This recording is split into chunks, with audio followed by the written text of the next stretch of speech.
Hello everyone, welcome back to our YouTube channel civil easy. जैसा कि आप सबको पता है, हमारा जो एग्ज़ाम है वो 14 नवंबर को है MPPSC AE का, है ना। MPPSC AE का जो एग्ज़ाम है हमारा कब है? 14 नवंबर को। तो इसके एडमिट कार्ड आ चुके हैं, है ना। एडमिट कार्ड आप डाउनलोड कर सकते हैं, ठीक है। ये सारी चीज़ आपको पता होगी, एडमिट कार्ड कैसे डाउनलोड करना है, ये सारी चीज़ें आपको पता होगी, है ना। तो आप एडमिट कार्ड इसके डाउनलोड कर लीजिए। 14 तारीख को इसका एग्ज़ाम होगा। अच्छा, इस पर एडमिट कार्ड में एक चीज़ और मेंशन है जो कि आपको मैं बता देता हूँ। जो आपका कैलकुलेटर होगा, लास्ट वीडियो में, प्रीवियस वीडियो में भी मैंने बताया था कि कैलकुलेटर यदि अलाउ होगा तो किस तरीके का कैलकुलेटर अलाउ होगा। तो इसमें साइंटिफिक कैलकुलेटर अलाउ नहीं होगा, है ना। इस पर आपका नॉर्मल कैलकुलेटर आपको अलाउ है, आप लेकर जा सकते हैं, ठीक है। साइंटिफिक कैलकुलेटर आपका एग्जाम पे अलाउ नहीं है, ठीक है। तो सबसे पहला काम है आपका, आप क्या कर लो, एडमिट कार्ड डाउनलोड कर लो, प्रिंट निकाल लो उसको आप अच्छे से पढ़ लो। जो मेन चीज़ थी वो थी आपकी कैलकुलेटर के बारे में बताना। कैलकुलेटर आपका क्या है, इस पर साइंटिफिक अवेलेबल नहीं रहेगा, आपको खुद ही लेकर जाना है कैलकुलेटर। और कैसा कैलकुलेटर लेके जाना है? नॉर्मल कैलकुलेटर लेके जाना है, ओके। देन यदि इसके आगे हम यदि बात करते हैं तो मेरे ख्याल से अब तक आपकी तैयारी अच्छे से हो गई होगी, है ना। और यदि आपकी तैयारी थोड़ी बहुत बची हुई है, देखो ऐसा है, सिंपल सा है कि यदि आपने साल भर पढ़ाई की है तो अब आपको कोई फर्क नहीं पड़ेगा, आपको सिर्फ रिवीजन करते जाना है। और यदि आपने साल भर पढ़ाई नहीं की हुई है तो भी आपको कोई फर्क नहीं पड़ेगा, ठीक है। तो जिन लोगों ने पढ़ाई नहीं की है उनको तो कोई टेंशन है ही नहीं है, लेकिन जिन लोगों ने पढ़ाई की हुई है, अभी तक मेहनत करते आ रहे हैं, उनको थोड़ी बहुत टेंशन है। तो उस पर भी घबराने वाली कोई बात नहीं है, रिवीजन अपना करते जाओ, ठीक है। जैसे यदि हम बात कर रहे हैं कि बहुत सारे लोगों के कमेंट आ रहे हैं कि सर सेफ स्कोर क्या होगा, किस तरीके से पेपर को अटेंड कर रहे हैं, तो मैं आपको बता दे रहा हूँ सेफ स्कोर के बारे में। आपको सिर्फ रिवीजन में फोकस करना है, अब आपके पास टाइम नहीं है, ठीक है। तो आपका जो सेफ स्कोर की यदि हम बात करते हो, देखो ये डिपेंड करेगा कि पेपर का पैटर्न किस तरीके का होता है ना। पेपर का पैटर्न का मतलब यह है कि पेपर में क्वेश्चंस किस लेवल के आ रहे हैं, हाई लेवल के आ रहे हैं, लो लेवल। जैसे प्रीवियस ईयर में यदि आपने एनालिसिस वाले वीडियो देखे हैं, एक चीज़ और मैं बता देता हूँ, यदि आपने एनालिसिस वाले वीडियो देखे हुए हैं तो यदि कोई टॉपिक आपका बचा हुआ है, जिसको आप जो आपका टॉपिक वाइज एनालिसिस की जो सीरीज थी उस पर से आप या तो टेलीग्राम चैनल पर जाकर उसकी PDF डाउनलोड कर लो या तो वीडियो देख लो। यदि उस पर भी आपका जो इंपॉर्टेंट कोई सा टॉपिक है, यदि वो छूट रहा है तो पहले उसको कवर कर लो।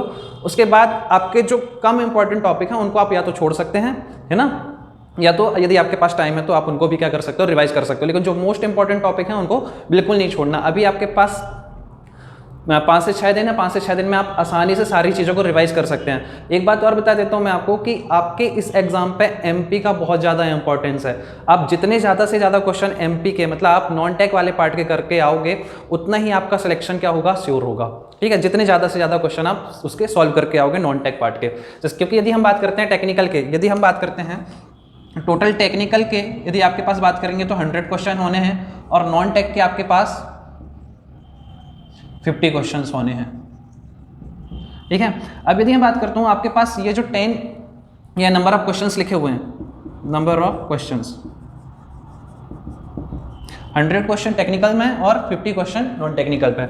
अब यदि इस पे हम बात करते हैं तो यदि आपके पास 10 सब्जेक्ट हैं, 10 सब्जेक्ट में यदि आपसे बात करें कि आपको हर सब्जेक्ट में 2 क्वेश्चन यदि आपको नहीं बन रहे हैं तो भी यदि आप इस पे से निकाल दोगे तो आपके 20 क्वेश्चंस इसमें से निकाल दो तो भी आपके पास 80 क्वेश्चंस हैं सॉल्व करने के लिए, तो भी आपके पास 80 क्वेश्चंस है। और 80 क्वेश्चंस में भी मैं यदि बात करूं, मैं 5 क्वेश्चंस ऐसे निकाल देता हूं जो कि आपको बिल्कुल नहीं आ रहे, या कुछ क्वेश्चंस ऐसे आएंगे जो आपको हवा भी नहीं लगेगी जिन क्वेश्चंस पे, है ना।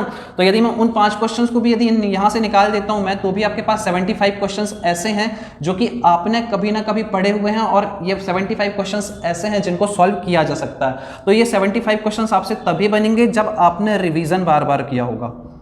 तो आपको फोकस करना है इन 75 क्वेश्चंस में। पहले ही बोल रहा हूं, आपको ऐसा नहीं पढ़ना कि आपको बिल्कुल सारी चीजें आ जाए। मैं ये बोल रहा हूं कि आपको अब फोकस करना है रिवीजन पे, और यदि आपने रिवीजन सही तरीके से किया तो आपको ये 75 क्वेश्चंस जो आपसे पहले पढ़े हुए हैं, आपसे बनने चाहिए, आप उनको गलत नहीं करके आओगे, है ना। तो आपको ये 75 क्वेश्चंस यहाँ पे आपके बिल्कुल सही सही टिक करने हैं। इनमें से इन 75 क्वेश्चंस के साथ कोई छेड़खानी नहीं करनी। जो 5 क्वेश्चन जो आपको बिल्कुल नहीं बन रहे हैं उनके साइड आपको देखना भी नहीं है, उनको डायरेक्ट जान दो। यहाँ पर घबराना नहीं है बिल्कुल भी कि ये बहुत हाई फाई लेवल के क्वेश्चन आ गए हैं तो उसको लेकर दिमाग में टेंशन बना ली और जो बनने वाले क्वेश्चन है उनको भी सही नहीं किया, है ना। तो आपको फोकस करना है इन 75 क्वेश्चन पर जो कि आपने पढ़े हुए हैं पहले। उसके बाद यदि हम बात करते हैं, ये आपका जो नॉन टेक वाला पार्ट है, नॉन टेक वाले पार्ट में जो 50 क्वेश्चन है, इसमें से आपको ये मान के चलो 30 to 35 क्वेश्चंस आपको सही करने ही पड़ेंगे, है ना। यहाँ पर अब देखो, यदि नॉन टेक का पेपर ऐसा आता है कि बहुत ज़्यादा डिफिकल्ट है तो सिर्फ आपके साथ दिक्कत नहीं है, सबके साथ दिक्कत होगी। तो यहाँ पर घबराने की बात नहीं है, बस आपको कोशिश करनी है कि आप किसी भी हाल में 30 से 35 क्वेश्चंस को आप सही सही टिक करो, क्योंकि माइनस मार्किंग है तो आपको गलत क्वेश्चन को बिल्कुल भी टच नहीं करना है ना। या जिसमें डाउट है उस क्वेश्चन को छोड़ दो। यदि आप साल भर से तैयारी करते आ रहे हैं तो आप आसानी से 30 से 35 क्वेश्चंस यहाँ पर करेक्ट कर सकते हैं, और टेक्निकल वाले पार्ट में 75 क्वेश्चंस को भी आप आसानी से, यदि आपने सही तरीके से रिवीजन किया है तो इसको भी आप आसानी से कर सकते हैं। तो टोटल यदि हम बात करते हैं तो आप 105 से लेकर 110 क्वेश्चंस ऐसे होंगे जिनको आप सही कर सकते हैं यदि आपने ये 6 दिन में रिवीजन सही तरीके से किया तो, है ना। तो ये आपका क्या हो जाएगा, सेफ स्कोर हो जाएगा।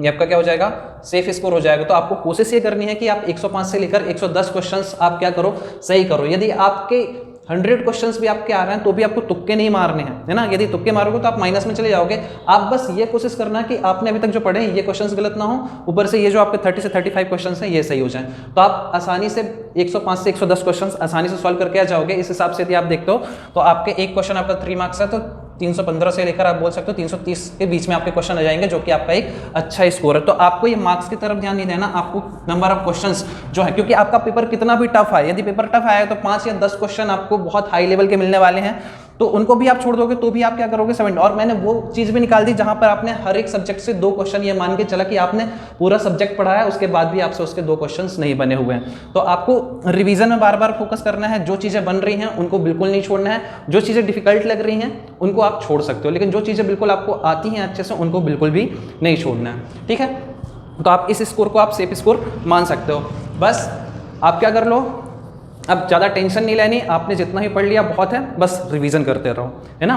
और मेरे साइड से ऑल द बेस्ट। आपकी MPPSC AE के लिए करंट अफेयर की सीरीज चली रही है ना, आप उसको भी कंटिन्यू करते जाओ, देखते जाओ, वो भी आपके लिए बहुत ज़्यादा हेल्पफुल है, ठीक है।